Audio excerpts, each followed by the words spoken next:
So it's time to check out part 2 of the interview of Prithviraj Sukumaran with Baradwaj Rangan talking about Empuraan L2. If you haven't seen part 1 reaction, you can check it out here. I already watched it, really insightful about how the filming process is, how the acting process is, the writing, all of it. Really cool. So let's see what, else they talk about, maybe some interesting tidbits. But if you haven't seen the interview, you can check it out on Galata Plus channel. I'll put the description. This is a reaction to it, not a substitute. Also, the channel membership is live. If you really like the content, want to support the channel, you can become a member, get to watch such videos early and some member only videos such as song reactions. To know more, click on the join button and let's check this out.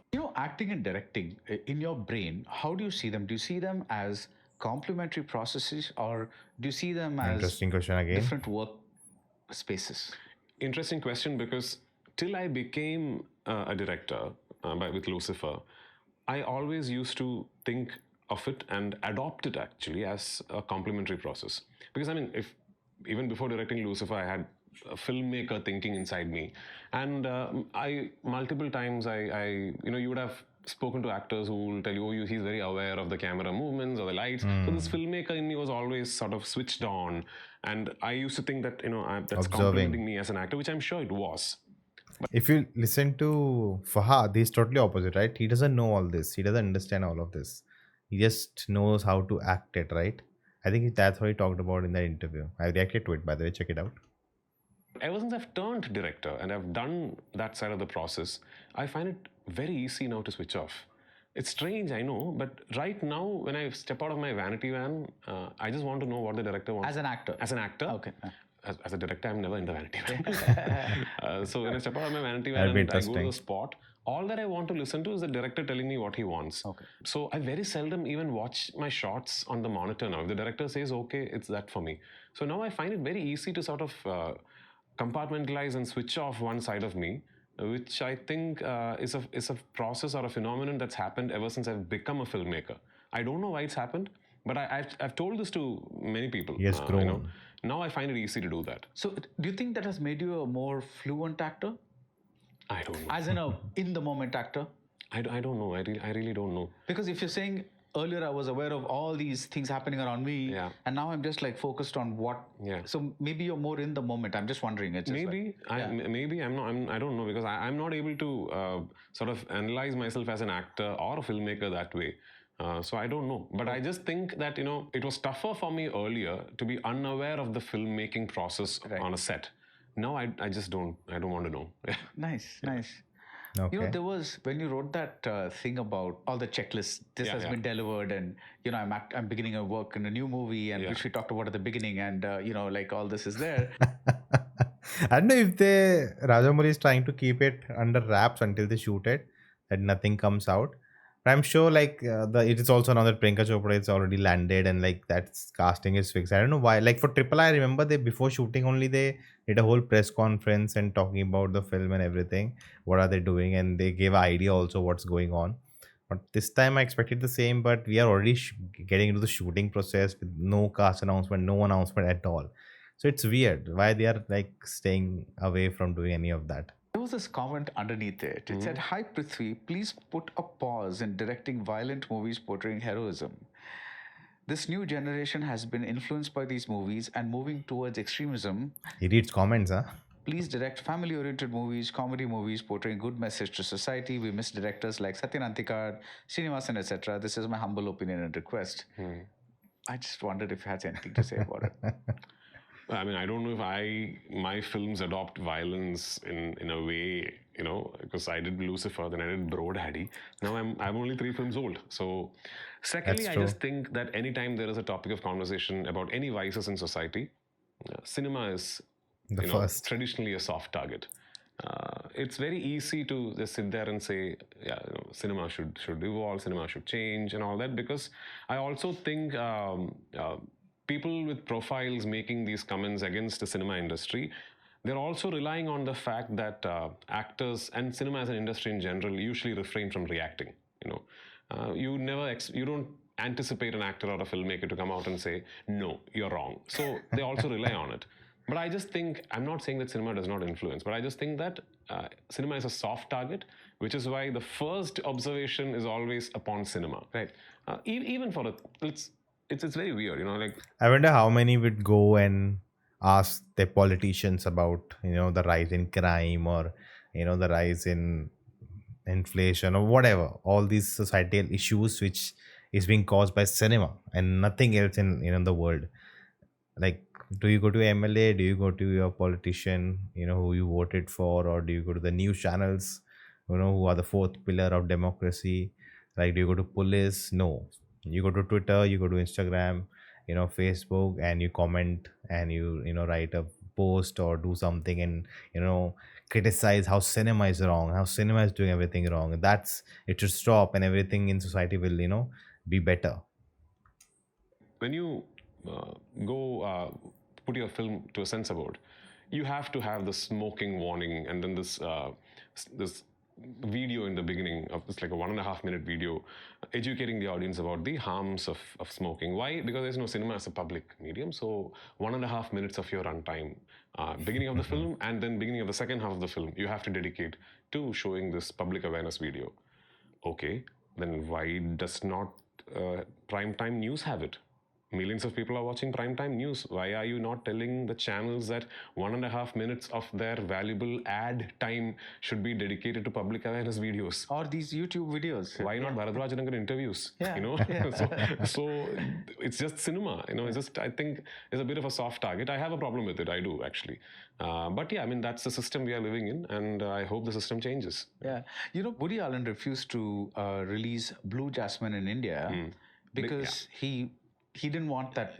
They said you have to do this. He said you are desecrating my frame, and I will not allow it. Yeah. And one of the worst experiences I had recently was when I watched The Brutalist on an IMAX screen. Oh, I've heard the film, about this. I can imagine what must have happened. Yeah. No, but the thing is, it was there throughout. Oh my God. Not even in the scenes where nothing was happening but people walking. It was like that. It's an interesting thing because, say like the smoking warning or alcohol warning or whatever, violence against women warning.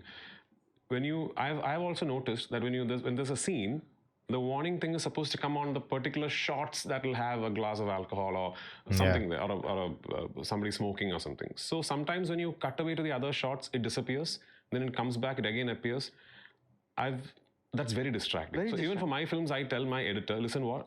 Just leave it there for the whole scene. Yeah. So at least after about 5 to 10 seconds of watching the scene, people become unaware of it. But it was just, I mean, I can't get over the fact that I remember I was watching Uncharted, and there was a sequence. He's a bartender. He's standing in front of alcohol, and they literally just cut out, the actor, and just everything behind is blurry, and he moves around, and it's just blur. He's just dancing like, oh my God.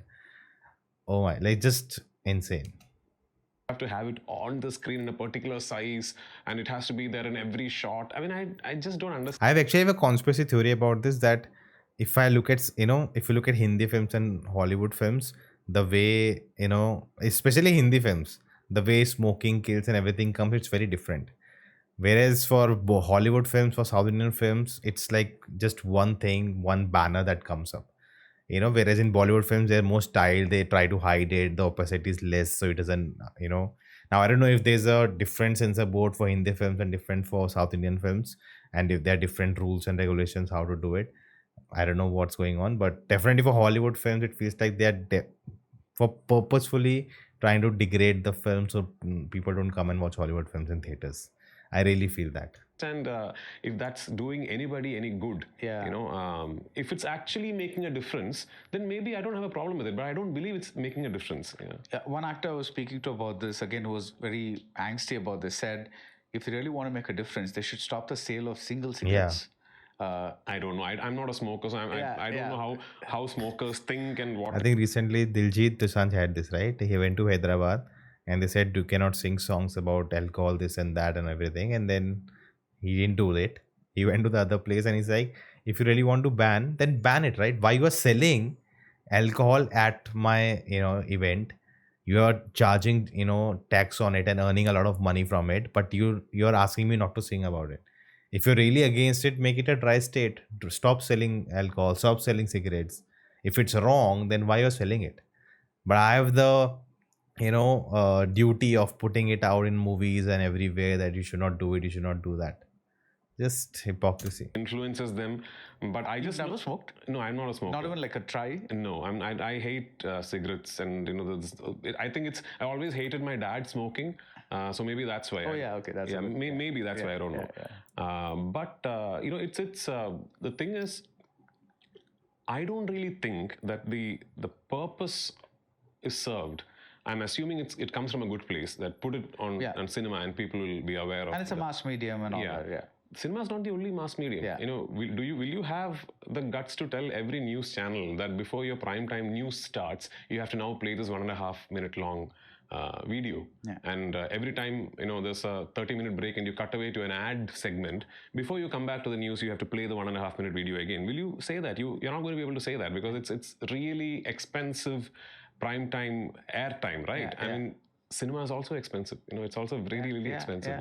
The brunt is borne by just this one industry. That is a problem.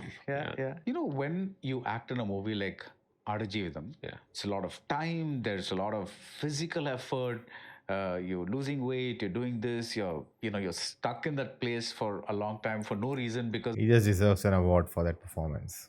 of you can't get out of there, whatever it is there one corner of your brain that goes, I've gone through so much, I really want a reward for this, I want some good awards for this kind of movie? Is that something that you I'm going to sound like some kind of a monk when I say this, but I think I've done this long enough now, or maybe it's just my personality, that I really don't look forward to awards, if that's what you mean, and rewards. Yeah, if I get an award for it, great. I mean, the happiness, frankly, is momentary. The day you win the award, all the news channels will call you for a bite, and next day the newspaper headline will carry that, and the next day life is back to normal. There's no difference, but it's okay. It's nice. It's nice to have that. But as I think, reached a point where, like, say, for example, Adajeevitham, right? What was I really wanting from the film? Number one, that the film should be made the way it was always envisioned. That purpose got served. Number two, I really wanted to give my best to the film, and I wanted to make sure that when the film finally releases, people don't watch the film and think. I've said this before. My biggest worry was someone going up to Blessy and saying, you should have maybe cast somebody who was not so busy or something, who could have given more time to the film so that he could really invest himself more. I wanted to make sure nobody says that. Nobody, I think, will watch Adajeevitham and say, oh, Prithviraj didn't put in an effort. I don't think anybody will say that. That purpose got served. I was hoping that people like what I do in the film and they like my performance. I'm assuming generally people have liked my performance. That's it. All that I wanted. And the movie worked. Obviously, I mean, that's the biggest thing. And what is it? The film should work. Millions of people across the world should come and watch the film. That purpose got served. That's it. And there's nothing more I really want from the film. I wish it didn't get stuck in the middle of the pandemic. And we must have spent what is the budget of Malayalam film for things outside the film for Adajeevitham, which is sad, which should not have happened, but it's in nobody's control. Apart from that, I'm just really happy with everything regarding the film. And no, I do not expect anything. I have moved on now. It's just, Right. No, I'm not talking, you don't sound like a monk at all. You sound practical. But are you one of those people who believe that the work is its own reward? Yeah, absolutely. Okay. Absolutely. I've been doing this now for what? For 25 years or something. Whoa. See, at this point... He's a, what do you say? Not legend. What's the right word for it? I just had it in my mouth. He's a veteran. You need to be able to wake up and be looking forward to going to set. Yeah. The moment that sort of wanes off, I think everything is going to go on a downward spiral, which is the greatest lesson you can learn from these two legends in Malayalam. I'm talking about Malayalam because I come from that industry. And I also had the privilege of watching these two men, go about their craft at a close quarters. Like, I keep thinking, nothing to prove. Like, it's not like Mohanlal and Mammootty are out there trying to prove to the world that they're great actors. It's okay. I mean, the world knows. Frankly, they have enough money for the next 3 generations to live comfortably. So what is it that's keeping them going? They genuinely love being on set. They absolutely love, they're excited with the prospect of doing something new. And the fame is beyond them now. They don't really care about the fame. Another 20 crore paycheck is not going to bring any difference to their lives. Nothing. But they're just there because they love it. That's a lesson, that love, that flame should never die. This is the problem with Bollywood especially. where it's not about the love and passion at all anymore, especially the people in charge and in power, and it just feels like they're just running after the money. And it's well and truly burning inside me right now. I hope it burns forever. Yeah. But Prithvi, I understand the fact that it's overall burning. You want to direct. You have a movie that you're promoting right now. You want to act in more movies. Vilayat Buddha sounds very interesting. But have there been brief periods where you have like that flame extinguishes a bit, as opposed to not forever, but like maybe brief, like maybe a Burnout. week or something? Sometimes, some unfortunate times, and every actor would have gone Yeah, through that's this. what I'm. Yeah. You join a film with your excitement through the roof, and you realize 3 days into shoot that, my God, I mean, this is something entirely different from what you've imagined is being made, and the process is completely opposite to what you thought it would be, and you absolutely hate what is going on around you. But as a professional, you're committed to stay there for the next 100 days and finish the Wow. process and see it through.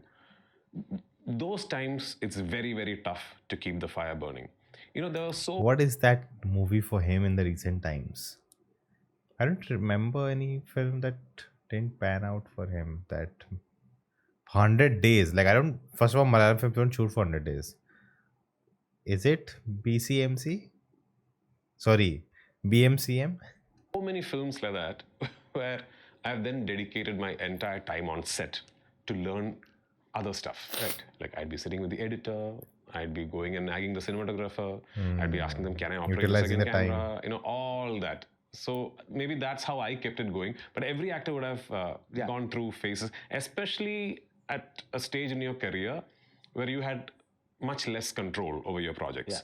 Today, I mean, if things are going wrong, or if you think the process is not right, maybe you have enough clout to call for a meeting and discuss and converse and see how we can make this right.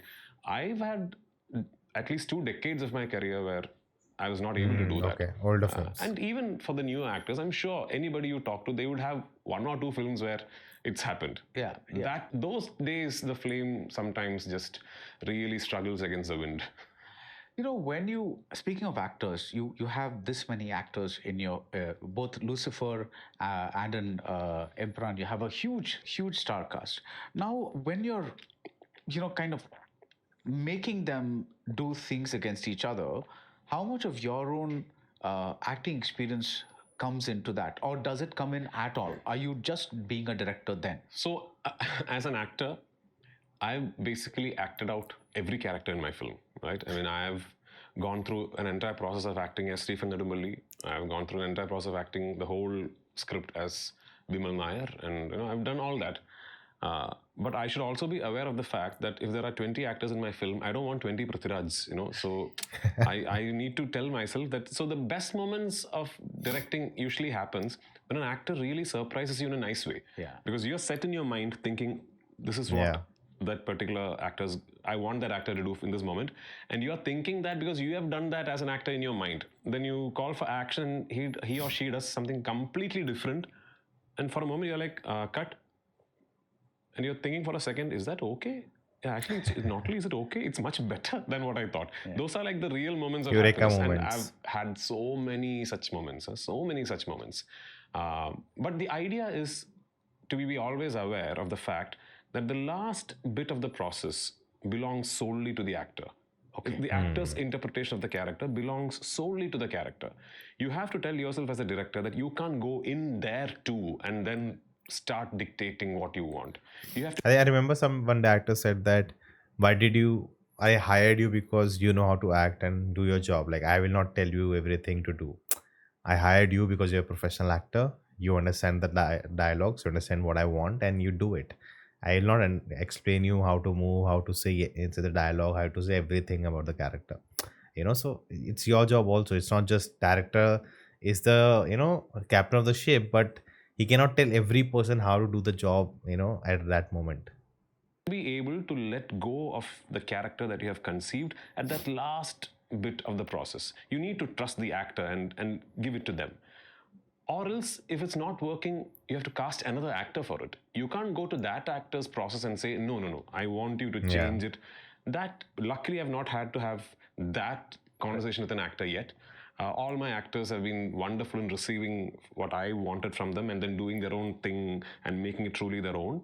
But me, even when I'm on set as an actor, I would really like that last bit of it to be my own, and for the director to be able to like let me do my own thing and trust me too with it. Right. I trust my actors. I have wonderful actors in my film, and if an actor, like say for example, a couple of days back, I mean, I'm already in the final mix of the film. My brother, who's playing a character in the film, called me and said, listen, I want to redub one thing. And I asked him, why? Because no, that day I remember you wanted me to say it like this, but I don't think that's working. I want to redub. I said, by all means, please, it's amazing that he thought of it. Yeah. He's amazing that Like he didn't switch off and that it ran in his mind, and he finally, before the release, he's calling me and saying, I want to.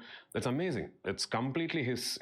He's a wonderful actor, and so that I'm absolutely okay with, and I really hope my directors will be okay with that from me as an actor. Yeah. Why do you think that actors, top tier actors in the Malayalam industry, get together so easily in a way that they do not in other industries? Because I'm sure there are egos and this and that and everything is there, but somehow you feel it happening easier in the Malayalam industry. I don't know. I don't really know. Am I looking at it from the outside? Is it the...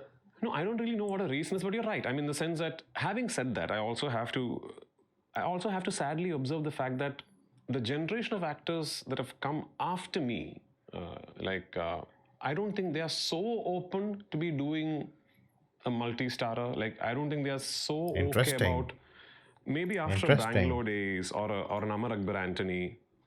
I don't know how many films have come where, multiple actors have shared equal screen time and, made like a buddy comedy or something like that. Maybe Mahesh's film, again, it's not a film where every actor has equal screen time or anything. It's just the project is very special, so every actor sort of lend themselves to a character. Right. That's the one Mammootty and Mohanlal. Yeah. And Fahad and Kunjako and Nayanthara and all that.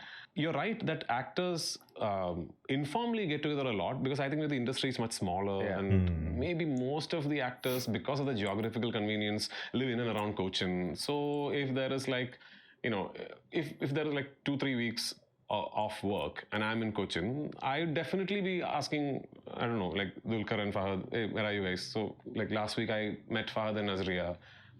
It's been a while since I met Dulkar. So that happens. But in terms of work, I actually think we are veering away from our tradition of consistently coming up with multi-starrers. Okay. And I also know that the newer generation of actors are a bit reluctant for their own reasons to do it. Right. So when you say that the last... For Malayalam, I never... Because we have seen like if you look at a Kumbalangi, right, it is an ensemble, right? It is not just one guy, and so I don't know, maybe from his perspective. Last part of that should be left to the actor. That is the last portion of the performance or the interpretation should be left to the actor. We've all heard of directors who act out. Yeah. And you think that's wrong? No, it's not wrong at all. Okay. So when a director is acting out, just look at it as his way of communicating what he wants to you. Like a template. Because he's not able to put that into words. Okay. I've had directors who are terrible actors act out to me, and I understand it's because they're not able to put it into words. So, but when they try and act out, I'm able to oh, right, so this is what you want. Their acting might not be the greatest, but you understand what they want. So it's perfectly fine. Right. So I'm going to throw some quotes at you, your own quotes. My own quotes? I've made quotes? Yeah. I want you to explain them. I don't even remember that I've made quotes. Yes, we are a very cynical audience. It takes a lot to be accepted as an actor in Kerala. Yeah. Okay. Yeah, I think it's just... myself included, I'm a Malayali, so myself included, I think we sort of look at not just actors, anything new with a predisposed judgment of failure. Wow. Okay. So we sort of, something new happens, we are thinking this is not going to work. And then, it actually works, So I think we are programmed like that. I felt it a lot during Lucifer and all that. Till the first promos or the trailer or the teaser, etc. started coming, I could sense that everybody is thinking, right, biggest film in Malayalam. And, yeah, let's see what he is doing. And I think I can also Is that true? Would you agree to him? Is that what happens? sense it with Empuraan now. That's fine. That's okay. Yeah. Failure is easy, success comes with baggage. Yeah, that's something I really believe in actually. Because see, when you It's fail, a good quote. it's there's a lot of clarity. Okay, you failed. Now what? Try again. You know, just try harder, do more. It's just one direction. Suddenly, when success happens, you have multiple options. You have multiple directions to take. You have multiple decisions to make. And a lot of people lose their way there. A lot of people lose track there. I've seen so many people lose track there. Success is difficult to, comparatively way more difficult to handle than failure. When you fail, everybody leaves. You're alone. You know, you have clarity. It's just you, your conscience, your grit, and yourself. And this is one direction that you have to take. Success is a busy place. It's a busy place. It's so busy that sometimes you can't listen to your own voice. Yeah. You're Interesting. doing really well right now. So that busy place, is there also kind of doing some cloud formation in you, to use that term? It's another quote that I've made that I remember because I've repeatedly said that I treat my success and failure the same way. The same way. Yeah, because I would like to, if I have the greatest of successes, yeah, there's a crew party, right? You know, it's a success celebration. The next day, I'm back to my own space. You know, I'm not somebody who will celebrate the success of a film for 1 month. I'm not somebody who will hang on to that, the dopamine high of the success for too long. For me, And then there are people who will throw a success party bash, for a film which is not actually doing good. if Empuraan releases on 27th and it's a grand success, I'll thank God for it. I'll be happy for it. I'll meet my crew and maybe have a meal with them.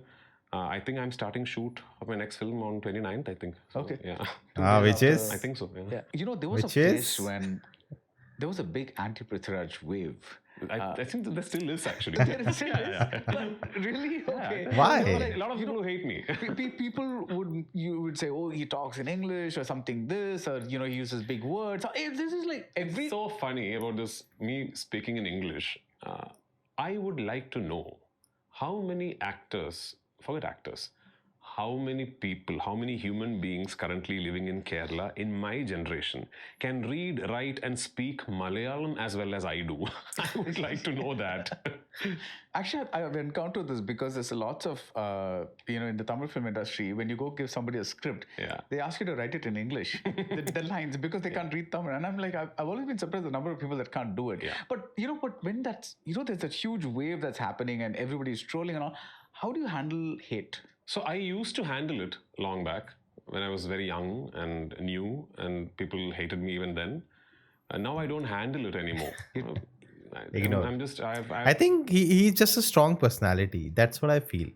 He has a strong vision. He has his own way of maybe thinking, and he is not afraid to put it out his opinion. It's not that I have a different thought process. Let's not even. Why should I share it? He's like, okay, I'll share it. That's my point of view. Do whatever you want to do. I think maybe that's why people kind of hate upon him. Maybe for that. I've learned to sort of believe that it's outside of me, and also see people who, not just for me, this is life advice to anyone from my side, that if you really are not able to figure out why are they hating on you, what did you do? Like when I was young, I used to keep thinking, like, what happened? Like, did I do something that's offended them? Did I personally hurt them, or has any action of mine sort of affected their life for them to be hating on me so much? I used to think all that. Then finally I realized, no. I mean, you didn't do anything. The hate is not born out of a cause. Mm-hmm. Then there's nothing you can do. As long as there is no cost to it, That's a good way to put it. But there's still that negativity out there in the air, right? I mean, Absolutely. like it's not something you want. Obviously not. Right, but no. So I'm saying you're rationalizing it, saying that you didn't do anything, but how? I think even for it's like whoever goes on top, right? There are people who want to pull them down. Even for Fahad, right? Like you say, who would hate Fahad, right? But I've seen people comment that, oh, he's an overrated actor. He just do the same thing over and over again. Like because he has gone that success with Avasham, he just went too wire. Kind of he's kind of a pan India star from Malayalam, right? Like, but there are people now who don't want him there. Like, oh, he's too much now. He's not great anymore. So suddenly that negativity comes. I think that's part of life. You keep it away from you. I think I've lived through it for so long that I've developed a subconscious process now to be telling myself that there's nothing you can do about it, and believe me, if I have hurt someone, or if I've said or done something that's hurt someone, I'd be the first person to say, I'm really sorry, I didn't mean to hurt you. People have worked with me. Sometimes, like when I'm directing, I've shouted at people and all that. And that day at pack up, I'll call that person and say, I'm really sorry. It was a spur of the moment. I should not have spoken like that. I'm sorry. I say this, and that is across. I do that. I don't have any problems with that. But when you truly know that there is nothing you can do about it because you are not the cause of it, then just, Yeah. What you make of me through an interview is pretty much what I am. Yeah. But you must have some hidden secret compartments. I mean, there's a very close circle of mine within which there's only my wife, my daughter, and my dog. That circle, I'm not going to let anyone in. Right. But that's a very, very tiny circle, like my deepest vulnerabilities and all that. Other than that, what I am as a person is this. What you make of And me. it shouldn't be anything else, right? Like, isn't that the opposite? Like, you should ask others this question, that why you are not that.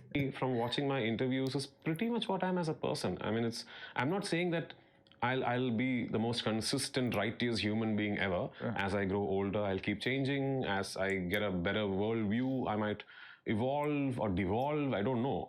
But this is who I am. Yeah. This is who I am. I'm nowhere near as interesting as the characters I play. Okay. I am a very secure actor. Yeah. Because, I truly believe that my He did Salah. success or my failure is not because or dependent on someone else. I don't think that somebody else has to fail for me to succeed. And that is actually the mantra of cinema industry, There's a really wrong conception that come that Friday, the other film has to do badly for your film to do well. No. All that you need to make sure is that your film is good. If your film is not done well, it's not because of the other film doing well. It's because your film is not good. So I've learned to look at it that way.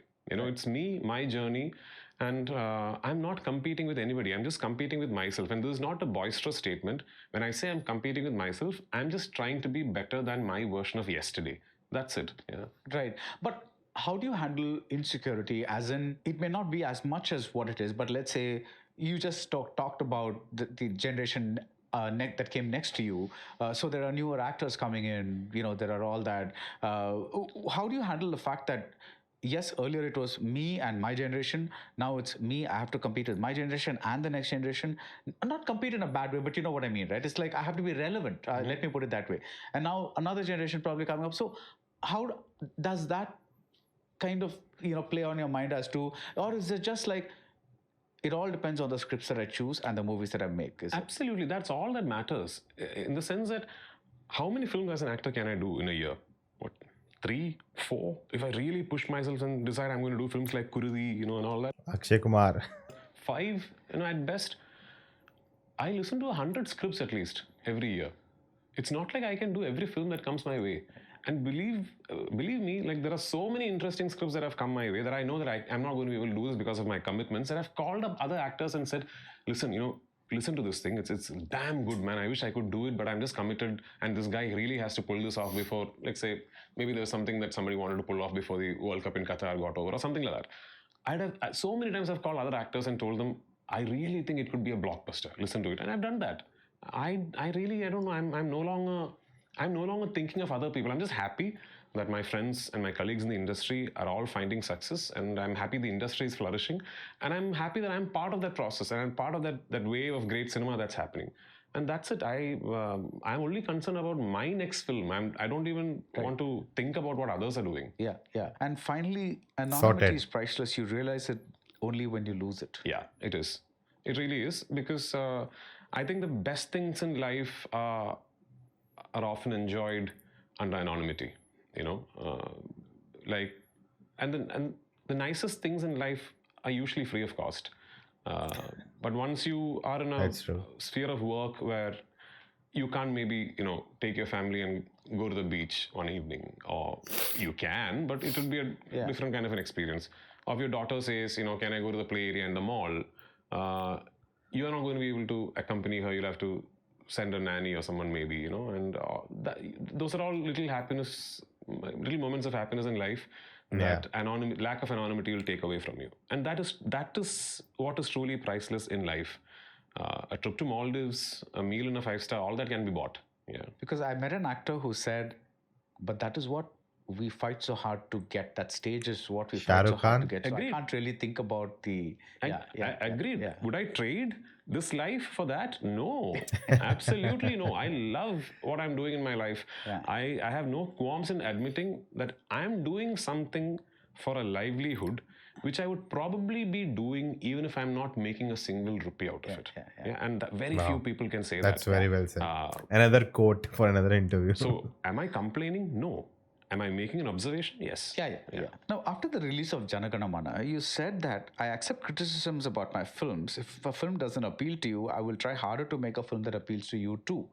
Do reviews matter to you? Now, I'm just not talking just about journalists, critics, and all that, but today, like, the reviews are everywhere. Like, as in, or it could be a tweet, it could be a whatever it is, right? Now, do they matter to you? There's one school that says that when I was making the movie, I didn't think about all these people. So yes, I mean, they're all going to have their opinions, but as long as I know that I did the best that I could, that's fine. There's another school that says I make a movie for the people, so it's very important to listen to what people have to say. So where do you fall on that? So I'll answer that question of do they matter to you with a hypothesis, you know? Suppose I have a film where every reviewer from Baradwaj Rangan to anybody with a mobile phone is called the film fantastic. It's a classic. And it just didn't work in theaters. Okay. And there's another film where you included have completely, you know, sort of said the film is terrible, but it's a super duper hit. I'd always pick the second one. I'd always pick the second one. So that's why people don't like him. That's why he get hate, especially in Kerala. That's how much reviewers matter to me. Right. Yeah. But having said that, it's lovely to hear like Praises. pointers and people coming up with constructive observations or criticisms on your film, and I'll try. So you engage with it. Absolutely. I mean, I've listened to some really interesting criticisms of my films, my performances, and all that, and I've actually tried. I've thought, okay, maybe I should, you know, I can make it better. Maybe that was something I missed. All that is fine, but is that what I'm doing? Making films for? No, I'm not. Yeah.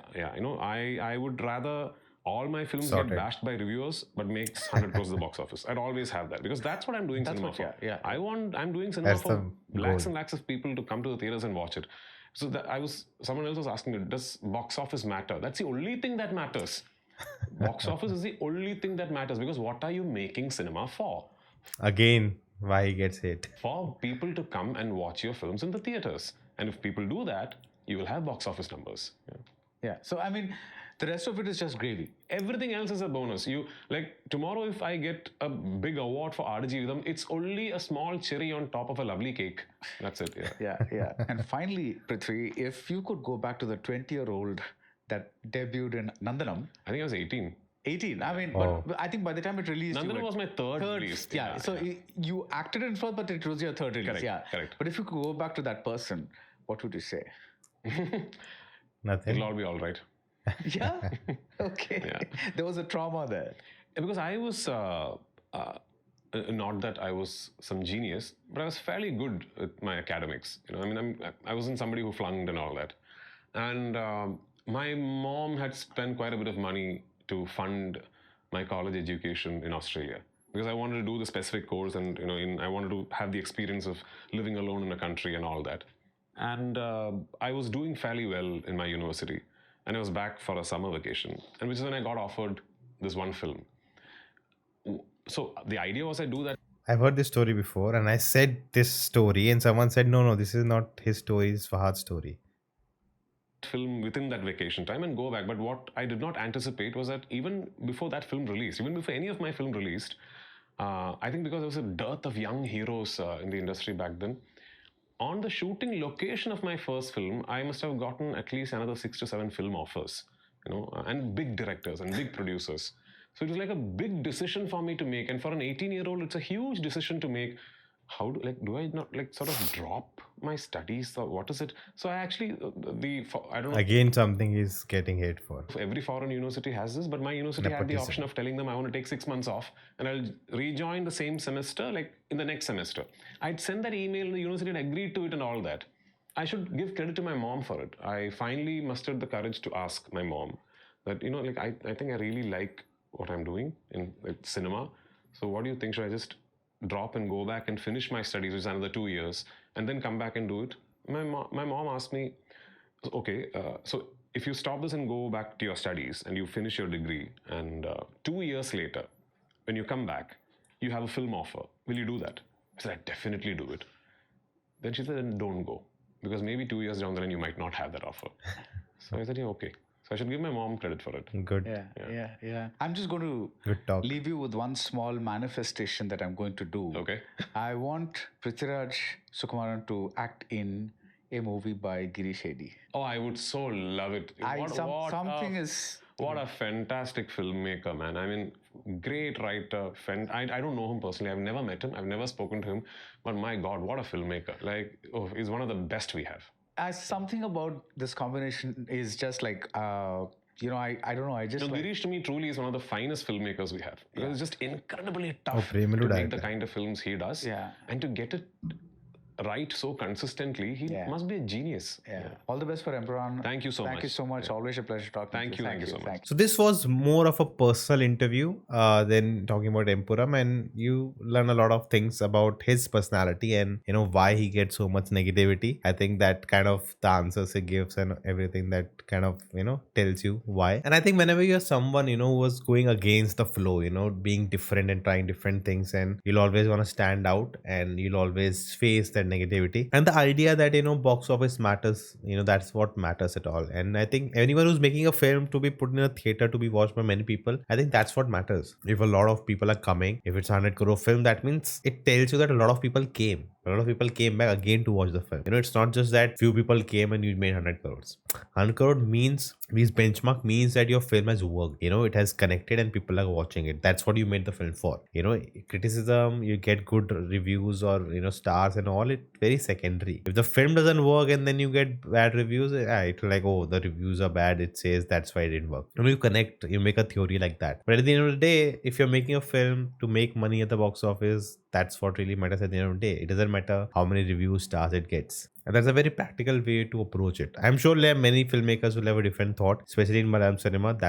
I don't know if everyone would agree to that. Maybe that's why, the discourse and, the negativity. But this was a lot of fun. Got to know him, I think, more personally, like him, especially in interviews, it's him, not someone else. And that's good, I'm excited to see Empuram soon, but we'll be watching Lucifer first, a live watch along, so to get ready for that. What are your thoughts? Let me know in the comments below, and check out the next, and I will see you next time.